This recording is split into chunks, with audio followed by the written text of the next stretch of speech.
आज हम देखने वाले हैं एक ऐसे जीव के बारे में जो ऊतकी अवस्था को प्रदर्शित करता है। तो ये आपने देखा होगा कि इसके पहले पोरीफेरा जो होता है एक कोश की अवस्था को प्रदर्शित करता है और दूसरा जो होता है ये ऊतकी अवस्था को प्रदर्शित करता है। तो मैं दीपक कुशवाहा क्लास 11th का चैप्टर नंबर 4 जिसका नाम है जीव जगत को लेकर आया हूं।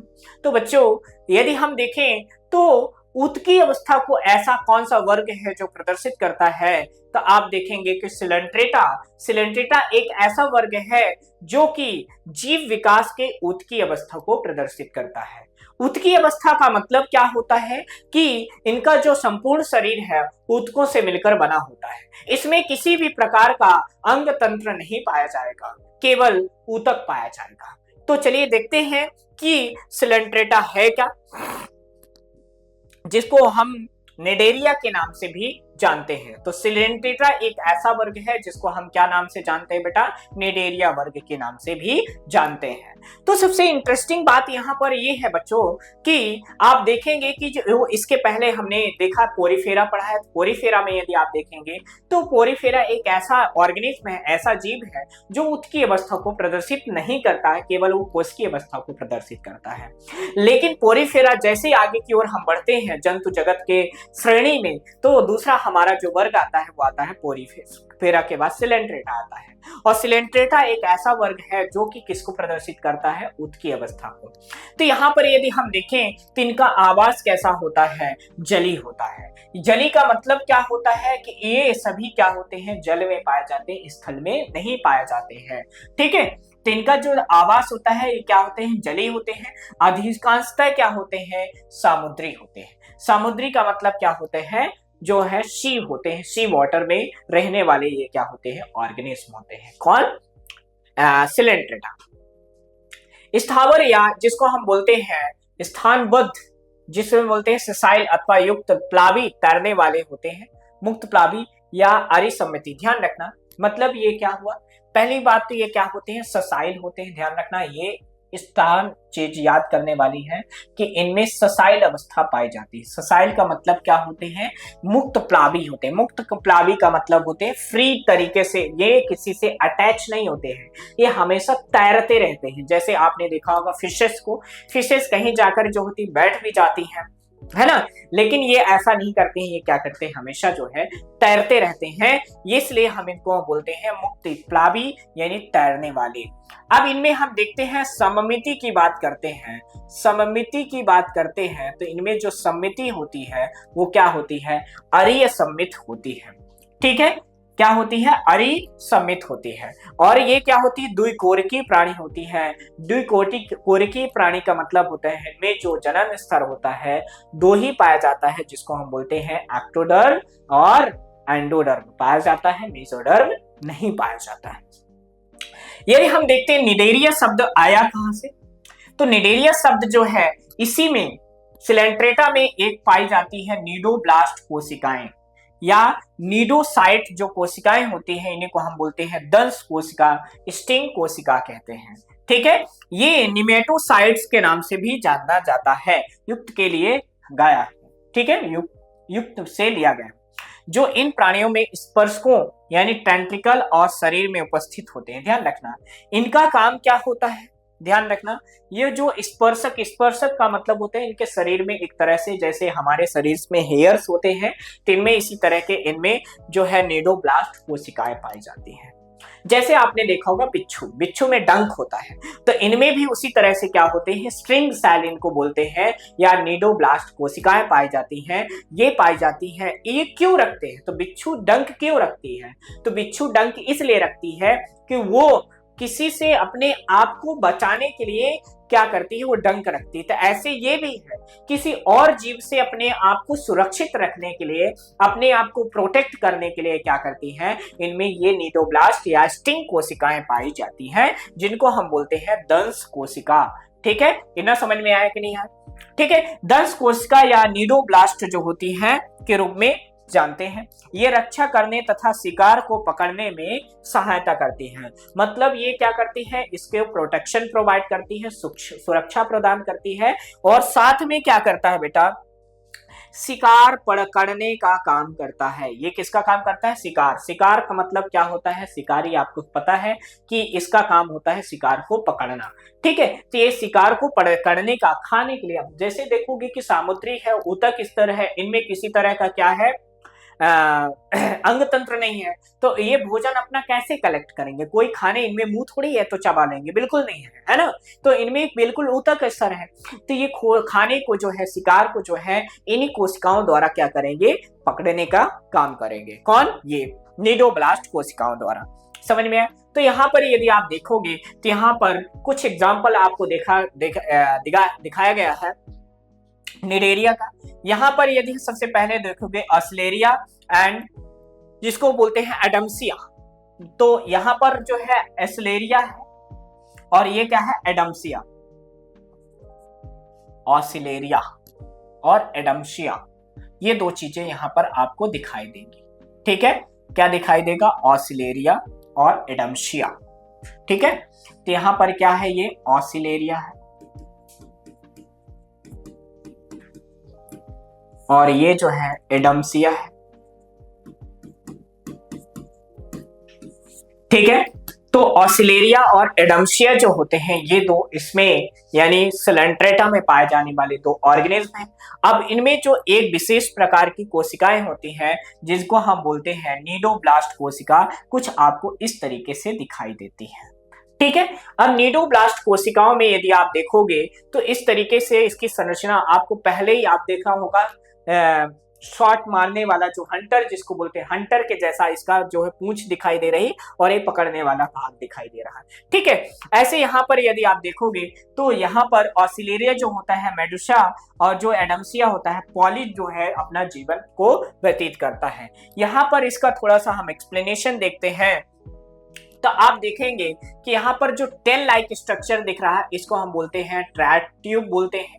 ठीक है, ठीक है, यहाँ पर जो है आपको बिल्कुल छुरी के नोक जैसा स्ट्रक्चर दिख रहा है, इसको बोलते हैं स्पाइन। स्पाइन का मतलब क्या होता है? कांटे बोलते हैं। क्या बोलते हैं? कांटे। ठीक है, ठीक है, यहाँ पर जो है स्टेलेट होता है। ठीक है, कोनिडोसील जो है यहाँ पर ये जो भाग दिख रहा है इसको हम बोलते हैं कोनिडोसील। ठीक है, शेफ्ट यहाँ पर जैसे आप उनको दबाने का काम करने लगते हैं। ठीक है, फिर यहाँ पर रिफ्रैक्टिव रॉड्स। रिफ्रैक्टिव रॉड्स का मतलब क्या होता है? जो रिफ्लेक्शन को भेजने का काम करता है। ठीक है, तो ये क्या होते हैं? रिफ्लेक्टिव रॉड होते हैं। यहाँ पर जो है सपोर्टिंग फाइबर्स है ना, फाइब्रिल्स जो होते हैं यहाँ पर जो काम करते हैं, सपोर्टिंग होती है। लेसोस होता है, साथ में साइटोप्लाज्म और न्यूक्लियस होता है। यहाँ पर ये जो होता है साइटोप्लाज्म होता है और न्यूक्लियस होता है। मतलब क्या हुआ कि एक तरह से ये इलेक्ट्रिक जो है शॉक को जनरेट करने क्या काम करता है, जैसे इसमें आएगा तो ये क्या करता है? एक स्ट्रिंग की तरह क्या करता है? काम करता है। ठीक है, अब इनका जो जीवन अवस्था होता है दो अवस्थाओं में, लैंगिक अवस्था जो होती है दो अवस्थाओं में व्यतीत होती है, जिसको हम बोलते हैं पॉलिप एंड मेडुसा। यदि हम पॉलिप की बात करते हैं तो यहाँ पर पॉलिप जो होता है तो यहाँ पर माउथ पार्ट जो होता है, तो आप देखोगे तो यहाँ पर आपने देखा होगा ये ऑर्गेनिज्म, ये जिसको हम बोलते हैं ऑसिलेरिया और जो है एडम्सिया। तो यहाँ पर देखोगे तो ये किसका है? ऑसिलेरिया का है। ये किसका है? एडम्सिया का है। तो ऑसिलेरिया में यदि आप देखोगे तो इसमें टेंडल जैसा स्ट्रक्चर दिख रहा है जिसको हम बोलते हैं एपिडर्मिस। एपिडर्मिस का मतलब क्या होता है? बाह्य त्वचा। क्या होता है? बाह्य त्वचा। ठीक है, और जो है बीच वाली जो त्वचा होती है इसको हम बोलते हैं मेसोडर्मिस।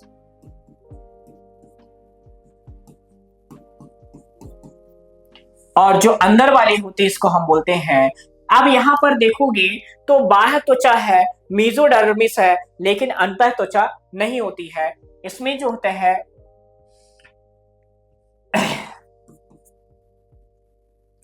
गैस्ट्रिक कैविटी, गैस्ट्रिक जो है ट्यूब होती है। गैस्ट्रिक ट्यूब का मतलब होती है पाचक नलिका। पाचक नलिका पाई जाती है। और यहां पर क्या होता है? पाचक गुहा पाया जाता है। गैस्ट्रो है ना, पाचक गुहा। गुहा का मतलब होता है जहां पर फूड मटेरियल क्या होता है, खाद्य पदार्थ क्या होता है, संग्रहित होता है, इकट्ठा होता है ना। तो यहां पर यदि आप बात देखोगे तो यहां पर क्या है, यानी जो माउथ पार्ट होता है इससे क्या करता है, फूड को इनटेक करता है, इसको फूड को इंटेक करने के बाद उसको डाइजेस्ट करेगा, डाइजेस्ट के बाद यहीं से बाहर कर देगा। ठीक है, यहाँ पर भी देखोगे तो ये वाला माउथ पार्ट है, यहाँ पर फूड को, खाद्य को क्या करेगा, इकट्ठा अंदर करेगा और उसके बाद बाहर कर देगा। मतलब यहाँ पर यदि आप देखोगे तो इनमें आपको अपूर्ण पाचन दिखाई दे रहा। क्या दिखाई दे रहा, अपूर्ण पाचन। अपूर्ण पाचन का मतलब होता है कि केवल इसमें दोनों में आपको देखने को एक ही चीज दिख रहा होगा कि इनमें ओपनिंग एक ही है, दूसरी ओपनिंग कोई दिखाई नहीं दे रही है, तो इसलिए इनमें क्या होता है, अपूर्ण पाचन होता है। साथ में इनका जो पाचन तंत्र होता है ना, डाइजेस्टिव जो ट्रैक होता है वो अविकसित होता है, यहां पर देख लीजिए, है ना। तो इस तरीके से इनमें पाया जाता है। अब उसी का थोड़ा सा और डिटेल में यदि आप देखोगे तो यहाँ पर ये वाला जो पार्ट होता है इसको हम बोलते हैं माउथ या एनस। माउथ या एनस का मतलब क्या हुआ कि माउथ और एनस दोनों एक ही ओपनिंग में है कि जो फूड मटेरियल इनटेक करेगा, इनटेक करने के बाद न्यूट्रिएंट को गेन करने के बाद वो बाहर आउट करेगा, तो इसी पाथवे के थ्रू करता है, इसलिए माउथ और एनस एक ही जगह में पाया जाता है। ठीक है, यहाँ पर जो है छोटे छोटे से जो आपको स्ट्रक्चर्स दिखाई दे रहे हैं, ये स्ट्रक्चर्स आपको दिखाई दे रहे हैं, इनको हम क्या बोलते हैं, टेंट्रिकल्स बोलते हैं। क्या बोलते हैं बेटा, टेंट्रिकल्स बोलते हैं। ठीक है, टेंट्रिकल होते हैं। अब इसमें जो गुहा होती है तो उसको हम बोलते हैं गैस्ट्रोवैस्कुलर गुहा, जिसको हम बोलते हैं पाचक गुहा। क्या बोलते हैं, पाचक गुहा। क्या बोलते हैं, पाचक गुहा। ठीक है, क्या होता है, पाचक गुहा होती है।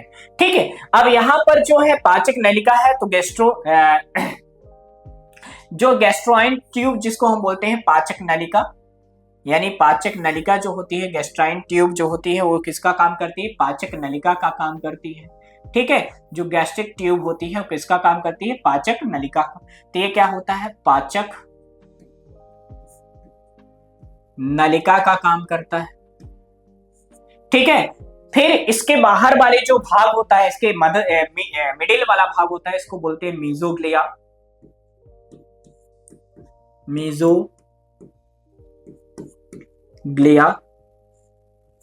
ठीक है, फिर सबसे बाहरी पार्ट होता है जिसको हम बोलते हैं एपिडर्मिस, जिसको हम बोलते हैं बाह्य त्वचा।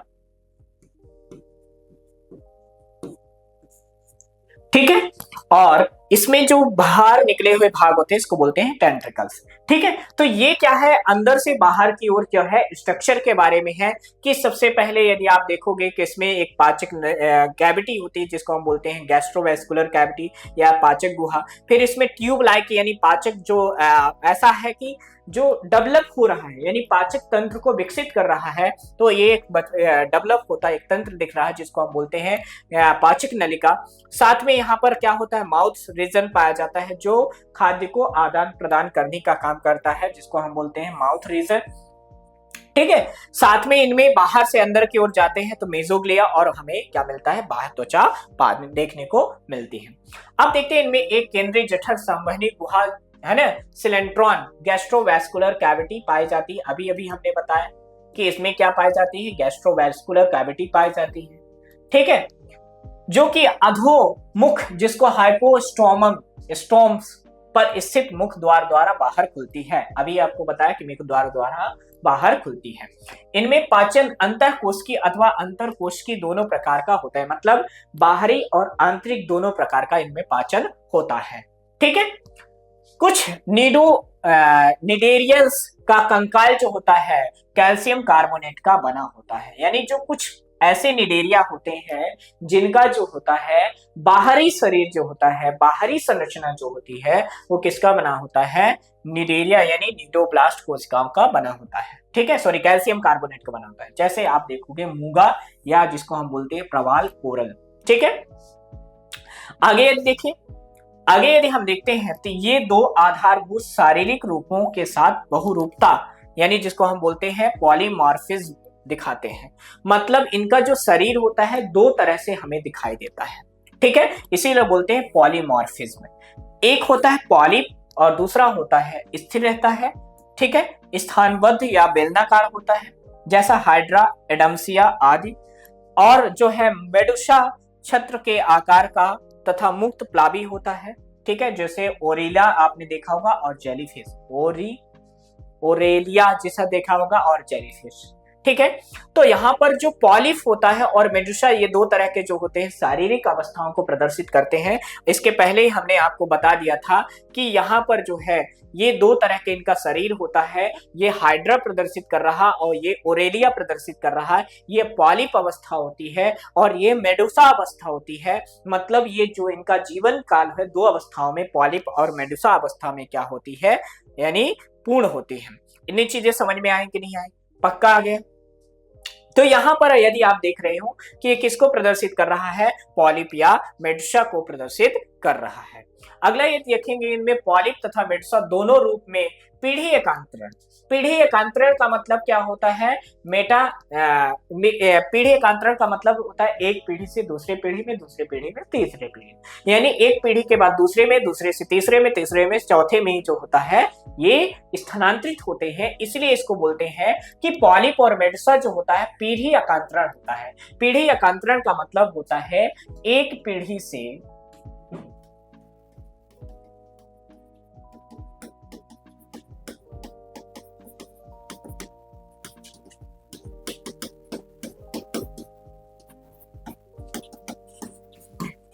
से दूसरे पीढ़ी में क्या होता है, स्थानांतरित होता है। ठीक है। एग्जाम्पल जिसमें आपने देखा होगा ओबेलिया, आपने देखा होगा। पॉलिप अलैंगिक जनन के द्वारा मेडुसा उत्पन्न करता है, ध्यान रखना।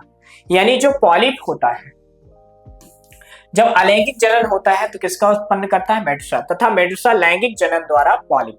ध्यान रखना, पॉलिप जो है अलैंगिक जनन द्वारा मेडुसा उत्पन्न करता है और वहीं पर मेडुसा जो होता है लैंगिक जनन करके किसका उत्पन्न करता है, पॉलिप को उत्पन्न करता है। समझ में आया कि नहीं है? ध्यान रखना थोड़ा सा, यहां पर पॉलिप में जो होता है ध्यान, पॉलिप में क्या होता है, अलैंगिक जनन।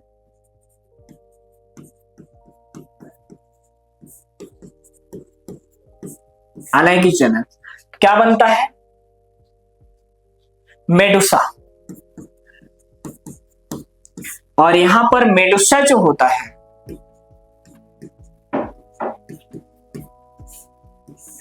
क्या करता है, लैंगिक जनन द्वारा क्या बनाता है, पॉलिप बनाता है। इतना समझ में आया कि नहीं है? पक्का? ठीक है। तो यहां पर आपने देखा कि पॉलिप और मेडुसा का फॉर्मेशन हो रहा बाय द, यानी सेक्सुअल एंड एसेक्सुअल रिप्रोडक्शन। इस संघ के कुछ सदस्य जैसे फाइसेलिया, जिसको हम बोलते हैं पुर्तगाली युद्ध मानव। ठीक है। फाइसेलिया को हम किस नाम से जानते हैं, पुर्तगाली युद्ध मानव। ध्यान रखना, यहाँ पर इनके एग्जाम्पल जो है बहुत इंपॉर्टेंट है कि किसको किस नाम से जाना जाता है। तो यहाँ पर यदि हम देखते हैं कि फाइसेलिया को हम और किस नाम जानते हैं, पुर्तगाली युद्ध मानव के नाम से भी जानते हैं। एडेंसिया जो होता है समुद्री एनीमोन के नाम से जानता है। ठीक है। पेनेटुला जो होता है उसको हम बोलते हैं समुद्री कलम बोलते हैं। ठीक है। गोरगोनिया जो होता है इसको हम बोलते हैं समुद्री पंखा बोलते हैं। ठीक है। मैंड्रीना जो होता है मैंड्रीना जो होता है उसे हम ब्रेन कोरल के नाम से भी जानते हैं। इतना समझ में आया? तो यहाँ पर इसका जो उदाहरण है, यानी जिसको हम बोलते हैं एग्जाम्पल, उदाहरण जो होता है बहुत इंपॉर्टेंट मायने रख रहा है, ध्यान रखिएगा। तो यहाँ पर यदि आप देखोगे कि कुछ सदस्य पुर्तगाली मानव है ना, एडम्सिया समुद्री एनीमोन, पेनेटुला जो होता है समुद्री कलम, गोरगोनिया जो होता है समुद्री पंखा, और मैंडेरिना जो होता है ब्रेन कोरल के नाम से जाना जाता है या पहचाना जाता है। इतनी चीजें समझ में आ गई कि नहीं आ गई? तो आपने ये देखा यहाँ पर कि जो पोरीफेरा के बाद जो सिलेंट्रेटा है एक ऐसा वर्ग है जो कि ऊत की अवस्था को प्रदर्शित करता है। तो बच्चों हमने देखा कि जो सिलेंट्रेटा है तो जीवों के आगे की ओर बढ़ने के क्रम को प्रदर्शित करता है, जिसमें आपने देखा कि अपूर्ण पाचन तंत्र उपस्थित होता है। तो इसी तरह से अपनी पढ़ाई को जारी रखने के लिए और अपने पढ़ाई को और बेहतर बनाने के लिए और हमारे से जुड़े रहने के लिए आज ही हमारे फ्यूके एजुकेशन ऐप को डाउनलोड करें, साथ ही साथ यूट्यूब चैनल को भी सब्सक्राइब करें और अपने दोस्तों तक अवश्य शेयर करें। वीडियो में जो भी आपको कमियां लग रही हो आप अपने कमेंट बॉक्स में जरूर बताएं। तो बच्चों मिलते हैं नेक्स्ट पार्ट के साथ, तब तक के लिए बहुत बहुत धन्यवाद बच्चों। जय हिंद।